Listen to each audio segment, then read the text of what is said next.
నరహంతకులు ధరాధిపతులై చరిత్రమున ప్రసిద్ధికెక్కిరి. నరహంతకులు ధరాధిపతులై చరిత్రమున ప్రసిద్ధికెక్కిరి. రణరంగం కాని చోటు భూస్థలమంతా వెతికినా దొరకదు. గతమంతా తడిసే రక్తంతో కాకుంటే కన్నీళ్లతో అని చెప్పి ఒక మహాకవి అంటాడు. నరహంతకులైనటువంటి అమెరికా సామ్రాజ్యవాదం, దానితోని పెంచి పోషించబడుతున్నటువంటి దురహంకారి అయినటువంటి ఇజ్రాయెల్ సామ్రాజ్యవాదం ఇవాళ ఇరాన్ మీద నెల రోజులకు పైగా చేస్తున్నటువంటి అమానుషమైనటువంటి కాండ ప్రపంచ మానవాళికే వ్యతిరేకమైందనేటువంటిది సిపిఐఎంఎల్ మాసులైన పార్టీగా, ఈ పీస్ కమిటీగా, యుద్ధ వ్యతిరేక కమిటీగా మనందరం భావిస్తూ ఉన్నాం. ఈ యుద్ధం ఎందుకు చేస్తూ ఉన్నారు? ఇది అన్యాయమైన యుద్ధం, అధర్మమైనటువంటి యుద్ధం, ఏ నీతి నియమాలు లేనటువంటి యుద్ధం. కేవలం మార్కెట్ల కోసం, ఆయిల్ వనరుల మీద ఆధిపత్యం కోసం, పశ్చిమాసియా దేశాలైనటువంటి 18 దేశాల మీద, సుయేజ్ కెనాల్ మీద, హార్మోజ్ జలసంధి మీద ఆధిపత్యం కోసం చేస్తున్నటువంటి యుద్ధం తప్ప మరేమి యుద్ధం కాదు. ఇది అత్యంత అమానవీయమైన, అమానుషమైన, అనాగరికమైనటువంటి యుద్ధం అనేటువంటిది మనందరం అర్థం చేసుకోవాలి. ఇలా ప్రపంచ మానవాళి తన మనుగడకే భంగకరంగా ఉన్నటువంటి పరిస్థితులు ఇలా ఎదుర్కోబోతా ఉన్నది.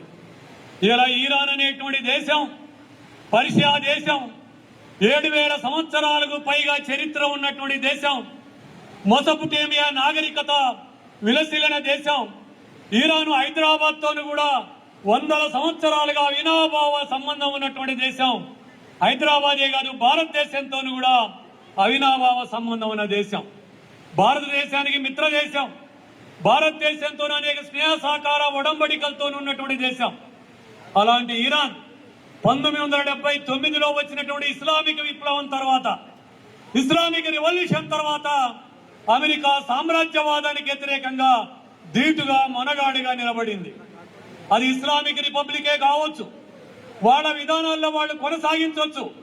కానీ ఈ ప్రపంచంలో కొన్ని దేశాల్లో భాగంగా, కొన్ని దేశాలతో పాటు అమెరికా సామ్రాజ్యవాదానికి వ్యతిరేకంగా లొంగకుండా సవాలు చేసి, ఎన్ని ఆంక్షలు పెట్టినా, దిగ్బంధనాలు చేసినా, అనేక రకాల ఒత్తిడి చేసినా నిలబడి తమ కాళ్ల మీద తాము నిలబడ్డటువంటి ఒక సార్వభౌమాధికార దేశం.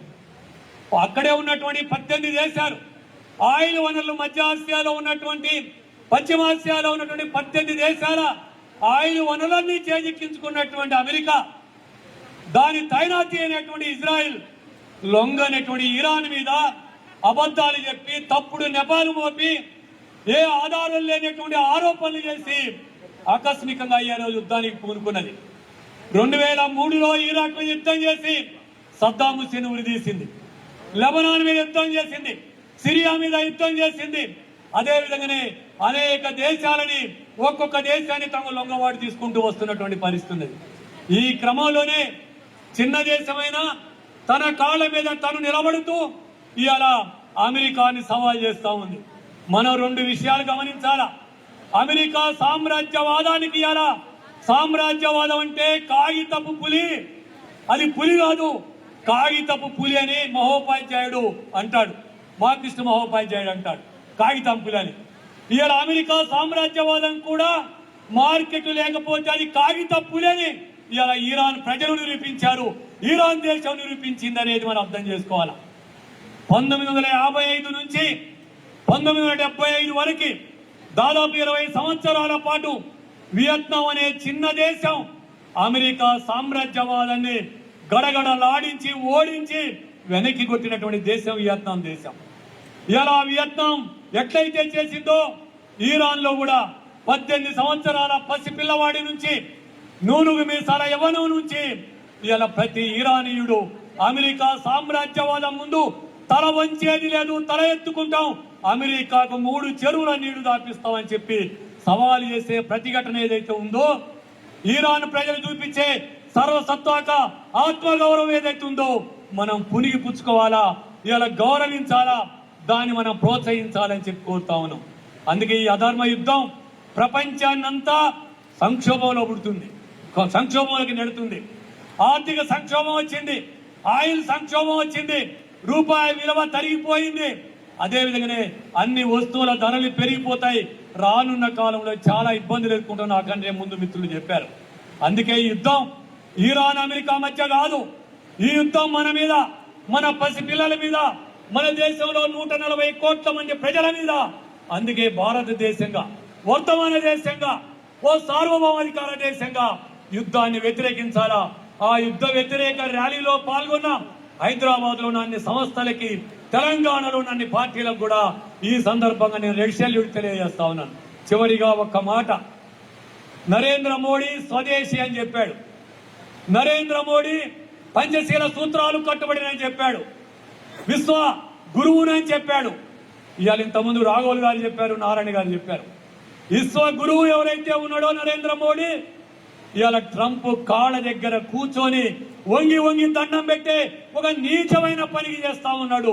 అందుకే ఓ సుప్రీం లీడర్ని, మన స్నేహ సంబంధాలు ఉన్న ఆయుతుల్లా ఖుమైనీని చంపితే నోరు తెరిచి ఖండించలేకపోయాడు.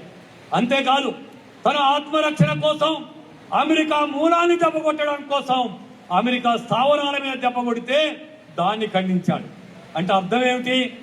నీ ఓ సార్వభౌమాధికార దేశాన్ని గుర్తించలేదంటే, గౌరవించలేదంటే అర్థం ఆయన ఒక అంతకుడు, ఆయన శిష్యంలో ఈయనొక అంతకుడు. ఈ దేశంలో ఖగారి పేరుతోని, మరో ముస్లిం వ్యతిరేక పేరుతోని ఎంత యుద్ధం చేస్తున్నాడో, నరహంతక చేస్తున్నాడో చెప్పారు.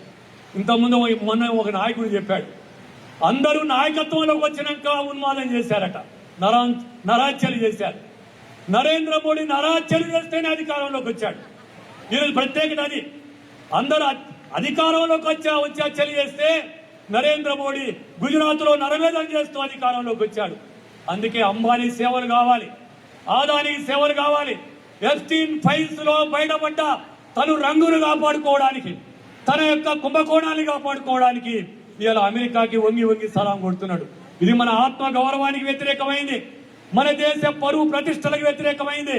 అందుకే భారత ప్రభుత్వమా, నువ్వు యుద్ధాన్ని వ్యతిరేకించు, శాంతి కోసం నువ్వు ప్రయత్నం చేయి. ఐక్యరాజ్య సమితి కూడా శాంతి కోసం ప్రయత్నం చేయాలని చెప్పి కోరుతూ, ఈ తీర్మానాన్ని కూడా ఆమోదిస్తూ, ఈ సభకు హాజరైనటువంటి అందరికీ అభినందనలు తెలియజేస్తూ, ఇలాంటి కార్యక్రమం దేశవ్యాప్తానికి మనం ఆదర్శం కావాలి. అన్ని జిల్లాల్లో కూడా ఇలాంటి కార్యక్రమాలు జరపాలని చెప్పి కోరుతూ, సిపిఐఎంఎల్ మాస్ లైన్ పార్టీగా ఎప్పుడు ఈ కార్యక్రమాల్లో మా అందరితో పాటు ముందుంటామని చెప్పి తెలియజేస్తూ, నాకు ఈ అవకాశం ఇచ్చినందుకు అభినందనలు తెలియజేస్తూ